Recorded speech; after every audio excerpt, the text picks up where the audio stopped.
Crew Pros, your single source for high-quality, affordable home services. If you are remodeling, repairing, or replacing, Crew Pros are the professionals that can do the job no matter the size. If you are thinking of remodeling your kitchen or bath, needing a new HVAC system, plumbing repairs, flooring, or a complete roof replacement, call Crew Pros. Crew Pros, proud sponsor of the Grizz 901 podcast. Memphis. Nothing but Memphis. Everywhere we go, it's Memphis. Memphis, Tennessee, the beautiful land in the world. And I'm thankful for this guy who tweeted and said I don't have that fire in my eye no more. That game right there was for him. That's what I do. I prove people wrong each and every night, and that's for him right there. Hi, this is Tom Izzo at Michigan State, and you're listening to Grizz 901. What is up, Grizz Nation?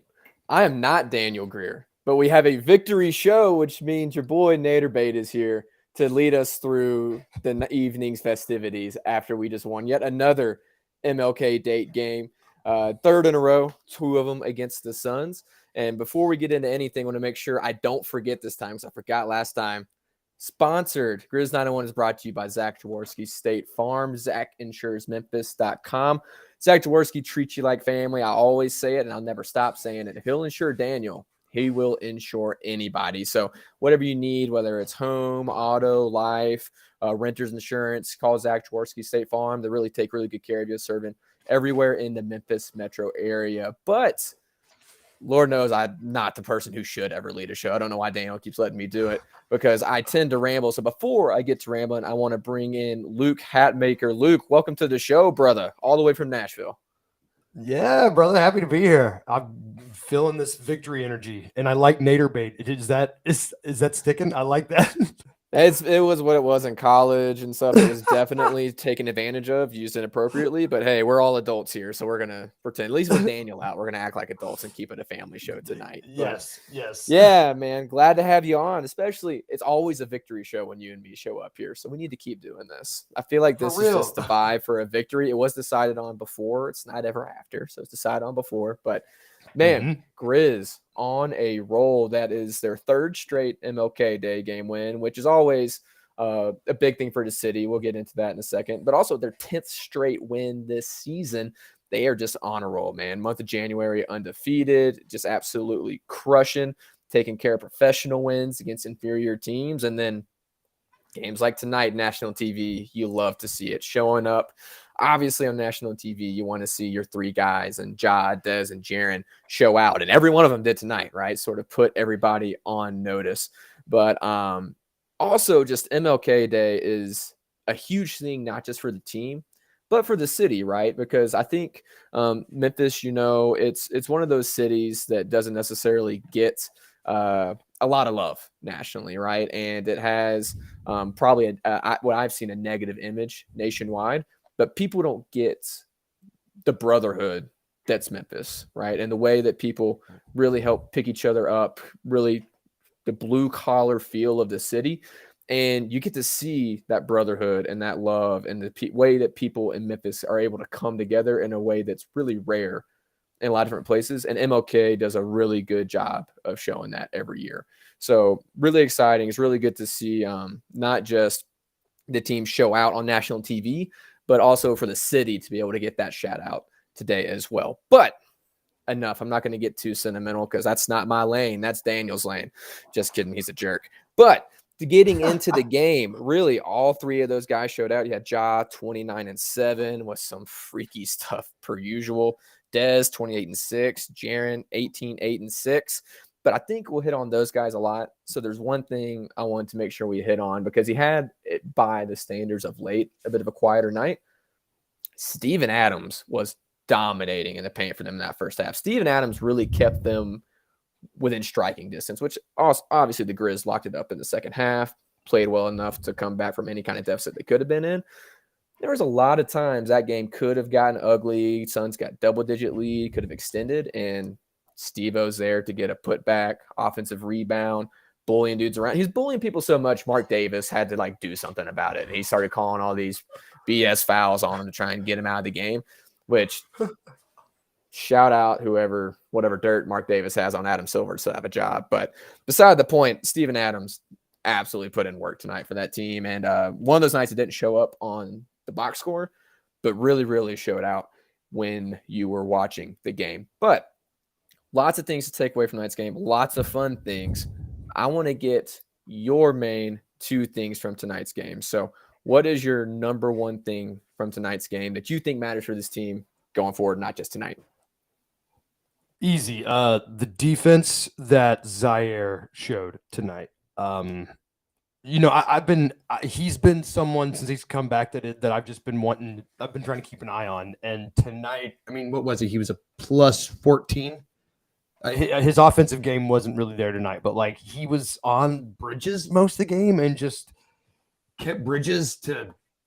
I mean, Bridges had 21, but he was a minus 14. Like he's making the steps that we all like. You talked about it in the offseason. Like Z was the X factor. Like if he was going to show up and be the defensive, maybe the second best defensive player on this team potentially, he was going to need to take the steps and play like he did tonight. And it was just really.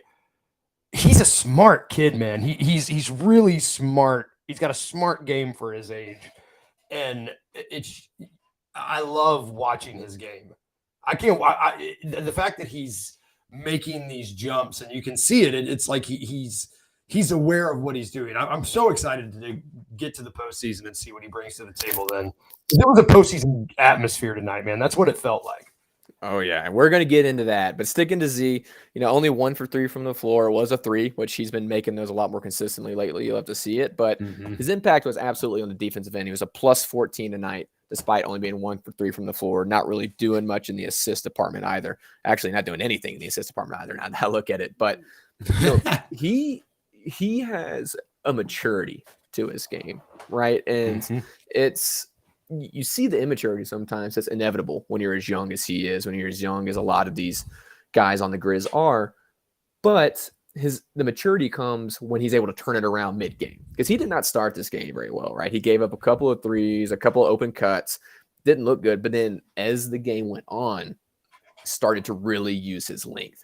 And I think, Daniel said in the chat, the Grizzlies been able to take a punch and come back throwing haymakers. It's going to be important during the playoffs, and it's what you see them do time and time again. It's different this year than it's been in years past, right? Last year, if they had a big lead and then coughed it up, you got kind of worried at the end, right? I mean, you knew Ja was there to take over, but you never knew if they were going to completely let it slide on. This year, they haven't done that, right? I just said on NBA on TNT postgame, only team to not give up a double-digit lead this season in the NBA. Every other team's giving up a double-digit lead. Not the Grizzlies. When they go double digits, they win this year. And they are able to put their foot on the throat or at least scrape out with a win, which is a sign of a mature team and a sign of a team that has a chance to really win it all, right? But I say all that to say Zaire embodied that tonight defensively. Really, really did a good job there, where offensively he didn't have it, But did you say he was on Bridges most of the night? I think that's what I saw. Right? They put him over on Bridges. Yeah. And that length is going to be really important, because that's what the Grizzlies have not had. They have these really long wings. And then you look over, if you're talking about trying to win and not just get to a Western Conference Finals, but to a finals, you're going to face guys like Drew Holiday, who's crazy long, or you're going to face guys like Jason Tatum, more likely, who is like just one of the freakiest wings on wings beings ever. Right. And having big bodies thrown on them, awesome. But being able to have the length to really compete with that, where you guys can't just easily shoot over you, super, super important. Speaking of big bodies, we're going to talk a little bit more about that later. But to get to, I want to get on my first things. I think our second first things are going to go, or second of 2 things is going to go pretty well hand in hand. The 3-headed monster showed up tonight, man. Ja, Des, and Jaren, and it showed up how you really wanted it to show up, right? Ja, we said 29-7, Des 28-6, Jaren 18 points, 8 rebounds, 6 blocks, 2 steals, just for the cherry on top. But the thing I really loved about it was the shot distribution.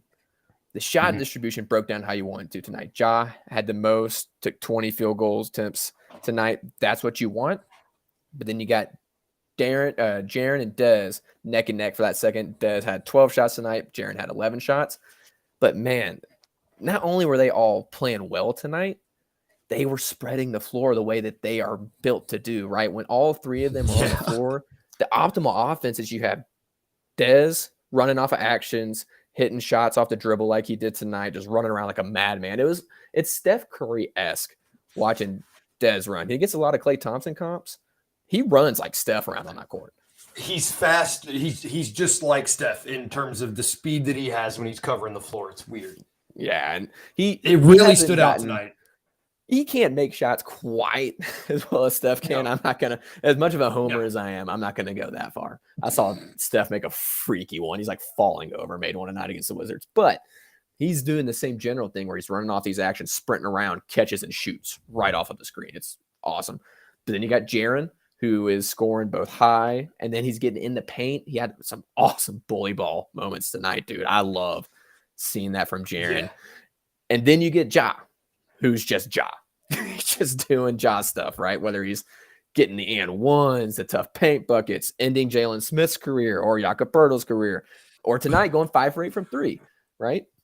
I'm saying knocking down 5 threes, just deciding to knock down 5 threes. Dude, and he's going to have to do that, right? And he had a rough December in the three-point shooting department, right? But a lot better this January, been able to shoot it really, really well. And you need that from him going into playoffs because teams are just going to blitz him, and Dez isn't always going to be on to hit those shots. But this is why you have a big three, and you don't just have Ja and guys, because when the going gets tough, when defenses blitz Ja or Dez or Jaren, you got 2 other outlets to go to. Chances are one of them's going to be on. So love to see that. The variation of offense is awesome.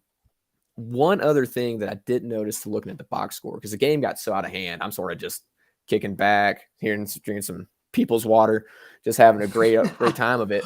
But Ja and Dez tonight, 13 assists to 3 total turnovers. That's awesome. And Dez has been a little bit loose with the ball. Right. It's not been great since he got back. He's sort of getting back into a rhythm of it. But seeing those guys dish out assists, I mean, it was 7 for Ja, 6 for Dez, and only 3 turnovers between them. That's really good. That's really good because you got some like what a lot of people have, I'm sure, noticed because they're always looking for it. Oh, I just saw that. Oh, that's actually a positive comment from Daniel about Dylan. I was actually going to say Dylan's been struggling lately, right? 4 for 8 shots on shots tonight, but you can tell he just kind of, he's dribbling the ball away a lot. He's turning it over, and it's not been super pretty, but he's still effective because all these other guys are clicking so much he didn't have to push, didn't have to press, right? If he's only taking 8 shots, like, God. Well, and yes, when one of those 3 guys is out, his offense has to go up a lot, right? He has to try and do more. It's just there's not enough people to go take those shots. And so I think we see, like Daniel said in the chat, he's settling into this role now that everybody is back. But back to the main thing, those 3 guys are clicking. Ja and Dez, not just scoring, passing really, really well on a night where Tyus, who's been super hot, wasn't as hot. Those guys are clicking so much you don't even notice.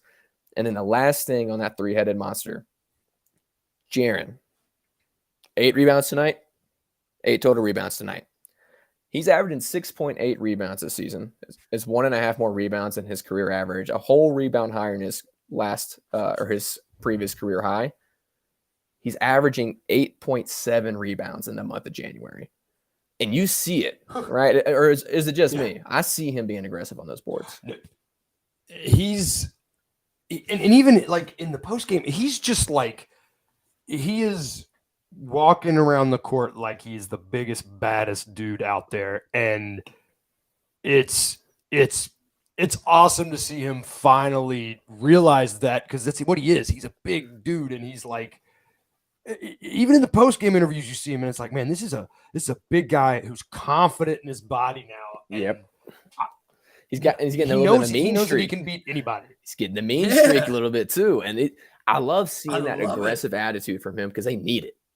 They need him to be crashing the boards like that. Not necessarily because they need the rebounding. They're a pretty good team, rebounding type of team. Obviously got Steve-O who leads the way in that. But because of the mentality that he has when he's doing it, you need that. And the best part of it all, you know how many personal fouls Jaren had tonight? 0? 0 personal fouls. Did he have 0? 0 personal fouls tonight when he had 6 blocks. I think he had back-to-back possessions tonight with a block and 2 steals. That's 8 stocks with no fouls. That's defensive player of the year stuff right there, man. Yeah, for real. Like, there's no one else in the league that's doing that. Like, literally nobody. And you know what? That level. I'm tired. I heard Zach Lowe and Bill Simmons talking on Zach Lowe's podcast, which I was listening to because I love it, and those guys are really smart. Can we quit with the Jaren foul trouble is why he's not getting minutes? He's very clearly not getting as many minutes by design from the coaching staff. Yes. Whatever that may be, whether it's injury management because of injury history, whatever that may be.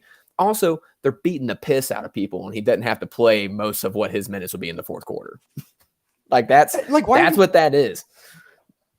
It's people looking for a reason to not vote for him too. It's like, come on now, like don't do that. When he's playing like this, you can't be like minutes. Like it doesn't matter.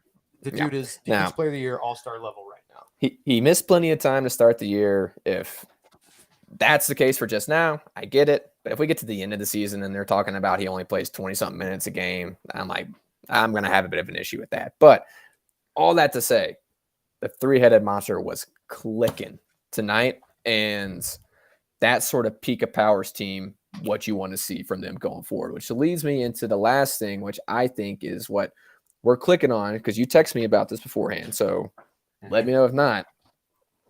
That rotation looked a little bit different tonight, and it didn't look bad. So I want to hear your take on the rotations, what it looked like tonight, what your thoughts were from that, and I guess what you think that should mean moving forward, because I'm very clearly biased in one way. Yes, and for me, it's I've been thinking, I've been of the mindset that like maybe this team is missing a piece on that bench unit, something someone, specifically the Jitty role, the Jitty minutes. And Roddy was getting a lot of those minutes tonight, and that dude can just flat out hoop. He just hoops. And if we need to have Jitty out of the rotation and have Roddy is just playing his way at every given moment into the rotation. Like he's using his big body and just bullying his way. Like you can't not play him. You can't. Like he's maximizing his minutes every time he's in, right? And there's one point I do want to make on this is that I thought it was encouraging, because I know we have a lot of Taylor Jenkins haters in Grizz Nation. Not haters, choose to pick on her because we don't. Yeah, criticizers, unjust criticizers. There we go. You're much more eloquent than I am. But he made some rotation adjustments tonight because he has not been going with Roddy, even with Jitty out. He typically would just throw Z into that role, and then he would throw X in there as the last guy. Yeah. And listen, X and Zaire have been playing awesome minutes. Awesome minutes. I can't criticize them for playing those guys. Neither should anyone else. But I think Zaire, like we said, was struggling a little bit at the beginning tonight, and T. Jenks came out of a timeout with Roddy on the court instead of Zaire, I think for defensive purposes, because Zaire had a couple of lapses, and then obviously he played great the rest of the game, like we said. But then he rolled with Roddy. Roddy actually had more minutes than Zaire tonight, which maybe that's because in junk time he got a couple extra than he would. But either way, 18 minutes to Zaire, 17 minutes tonight.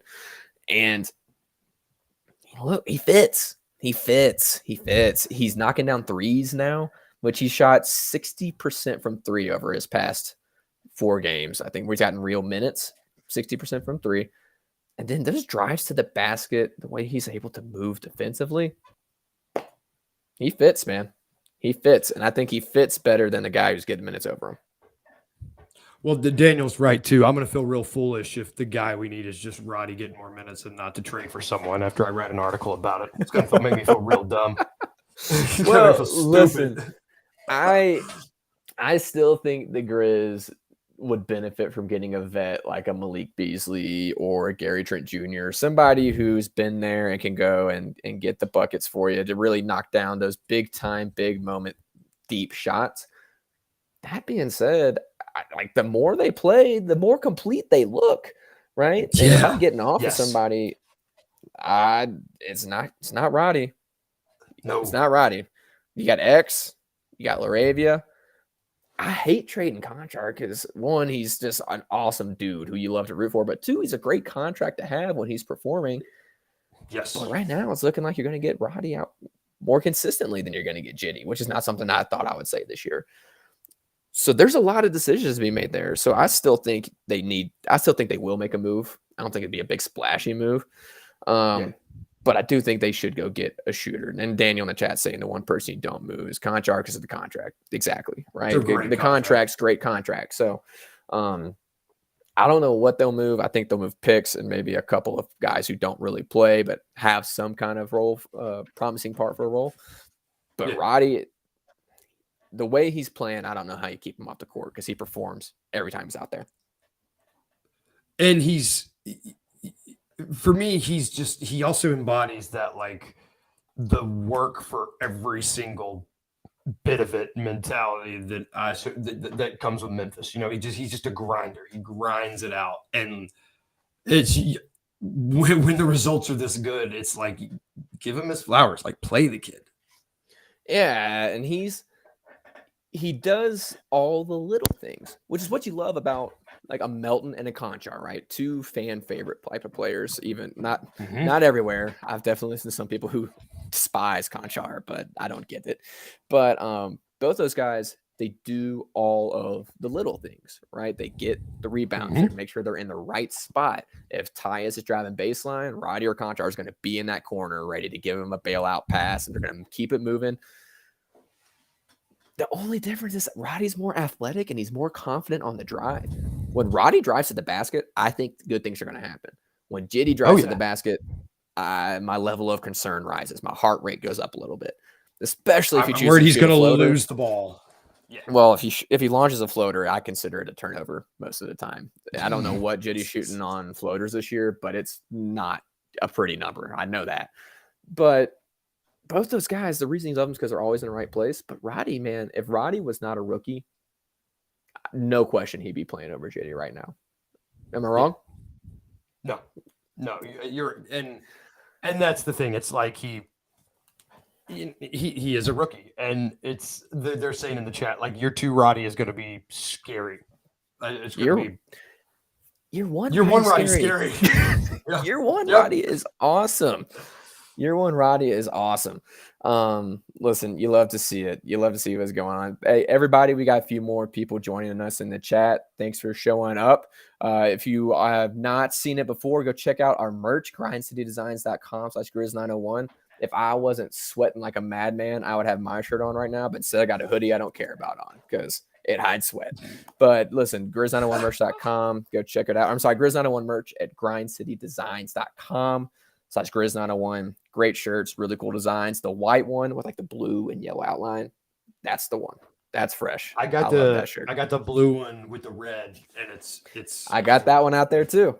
I splurged a little bit. I treated myself one Tuesday, so I've got a lot of stuff out there. But thank you guys for joining, and as always, make sure you check out Zach Jaworski State Farm. They're not only one of the reasons Grizz 901 gets to come to you guys and give you some of this content and then actually just really talk to ourselves and not say much that matters, but not Raphael Barlow, Zach Jaworski State Farm, but they also treat you like family. They take care of you if you need home, auto, renters, life. If you just got something like, I don't know, you're a crazy person like Daniel and you need insurance with all these kids running around, wife that for some reason is still there, they'll take care of you. If they'll insure Daniel, they'll insure anyone. But seriously, ZachInsuresMemphis.com, Zach Jaworski State Farm, proud sponsor of the Grizz 901 podcast.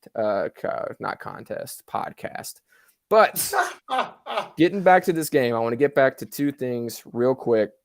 Get back to the rotations. Moving forward, do you think with a performance like tonight, because obviously Jitty is just one of those things where he's just out. Yeah. I've had a hard time seeing them move on from Jitty at all, but it's one of those things where we keep seeing it. Do you think this is something that changes moving forward? Or do you think this is something that is just going to be a one-off and we're just going to get back to the normal rotations? No, I think and I'll give Daniel credit because he did mention it. I think it will be by the time playoffs get here. I think it will be Roddy. I think Roddy will have those jitty minutes. I think it will be. I mean, we know that Jenkins can be a little stubborn, but he does. He always realizes what he needs to fix. He always does that. And plus, I mean, he's like us. He really likes Jitty. He's a Jenkins guy. You know, it's like you said, Jenkins loves those players that do everything, the slow-mos, the Meltons, the effort guys who are always jumping 6 feet to get rebounds, like you said. I think he's going to fall in love with Roddy like we're falling in love with Roddy.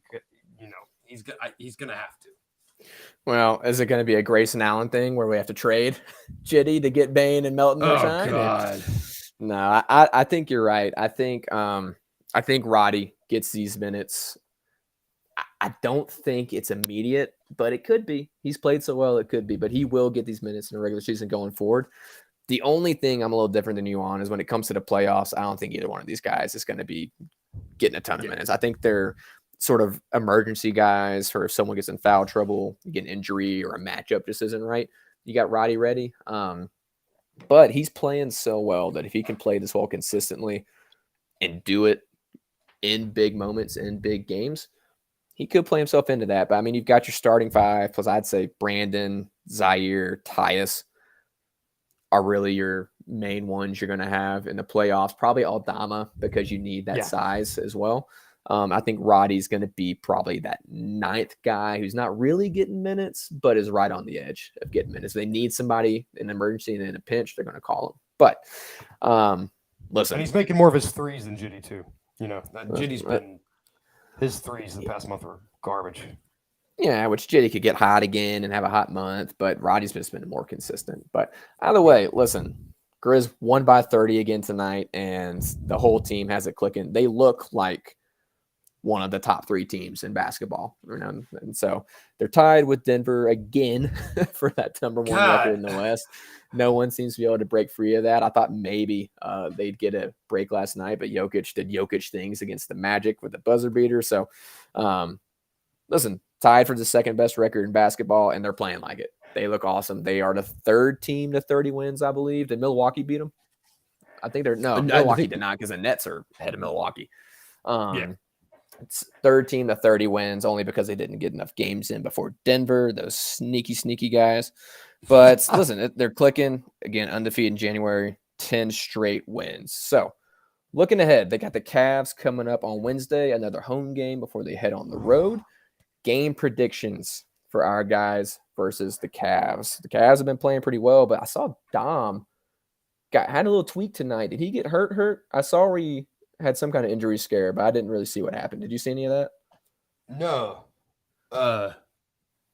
That would make me feel differently. Since it's not the No Bluffing podcast, I'm not going to say all wins like I do over there because that Cavs game is going to be tough. I love this Cavs team, and that's going to be a tough game.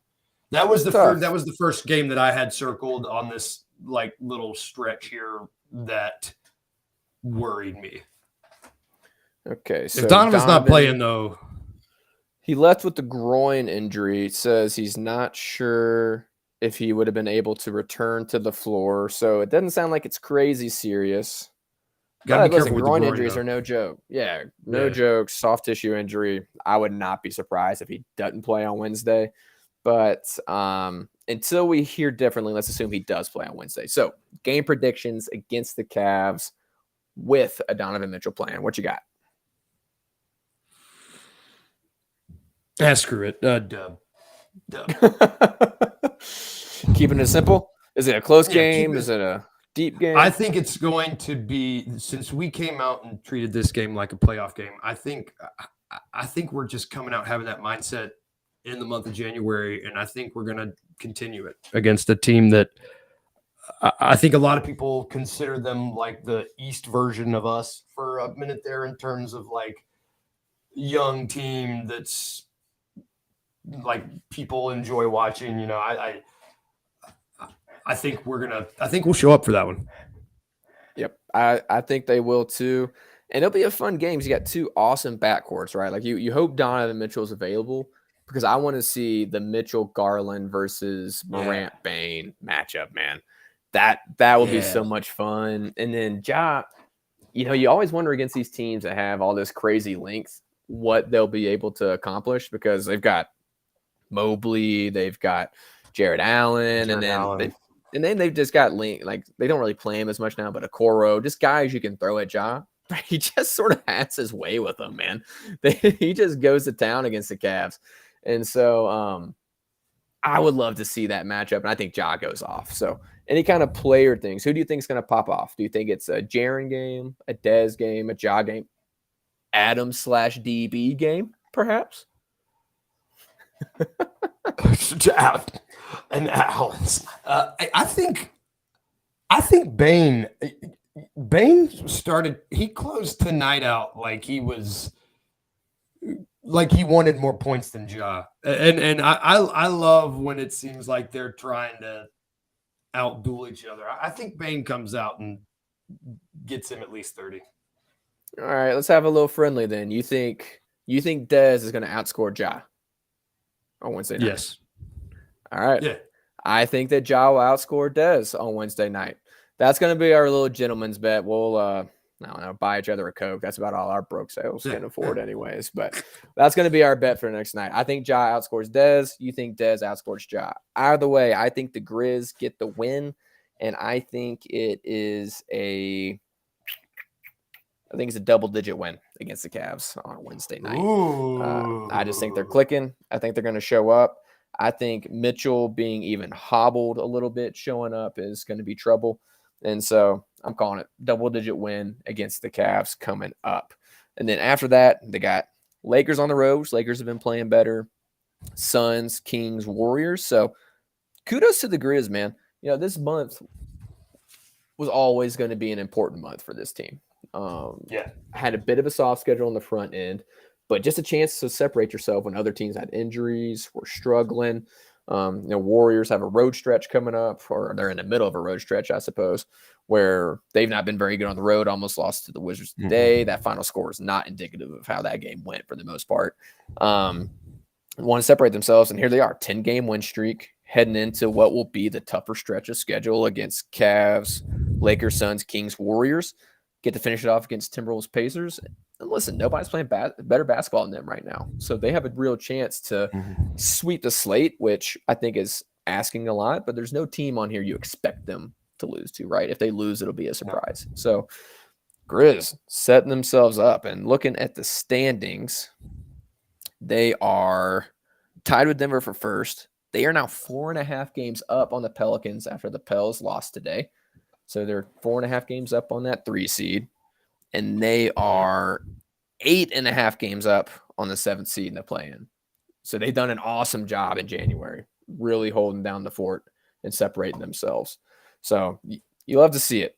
You love to see it. So I'm going to ask you one more thing. I didn't tell you I was going to ask you this because I wanted to get it off the cuff, which may just catch you completely unprepared, but hopefully it just gets a good, honest answer out of you. You get a lot of stuff about Jaren, the X Factor, Dez, the X Factor, Ja, the X Factor. What do you think is the X Factor for this team after a night like tonight's the reason I'm asking this? I wasn't planning on asking this until we saw them really start clicking in the second half. What do you think is the thing that has to happen, absolutely has to be there for this team to make noise come championship time, get into a Western Finals, get into a finals, trying to lift that trophy? What is the one thing that they have to have? I'm going to book in it because I think you actually started off with this shot distribution. If Danny Green get out of town. Sorry, I had to throw up why I'm laughing. Shout out to Chris, Danny Green. Oh man. Listen, we need Danny Green's podcast. I would love to have Danny Green. I'm one of the few people who thinks he can actually contribute. But sorry, didn't mean to derail you. I had to throw that in there. It's like the understanding of the hierarchy of the team.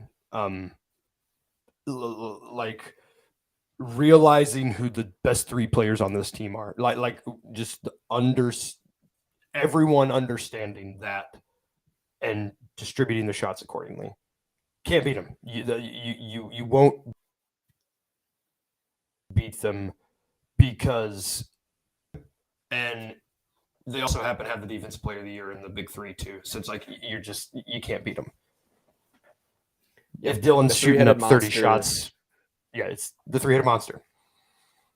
And I think that's the right answer, right? Now I'm going to take a little bit different direction in a minute, but to be honest, I think you got all these guys who they all get called the X Factor because on any given night, any one of them is the X Factor. It's hard for this team to really put it together when it matters most in these clutch games without all these different facets, right? It's, the modern NBA game.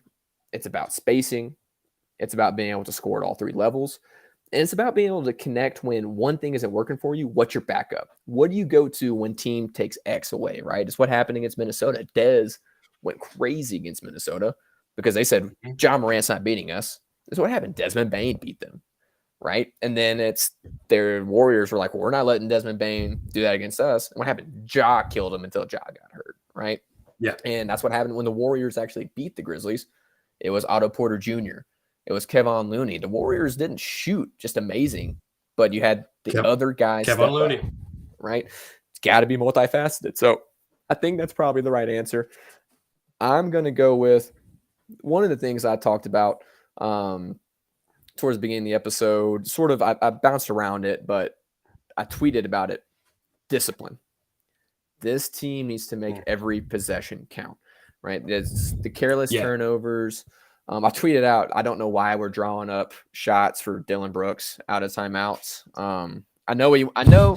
Listen, I'm not saying don't tell Dylan Brooks to quit shooting because he's only taken 8 shots tonight. He took as many shots as Steven Adams, and that was it. Perfectly fine with that.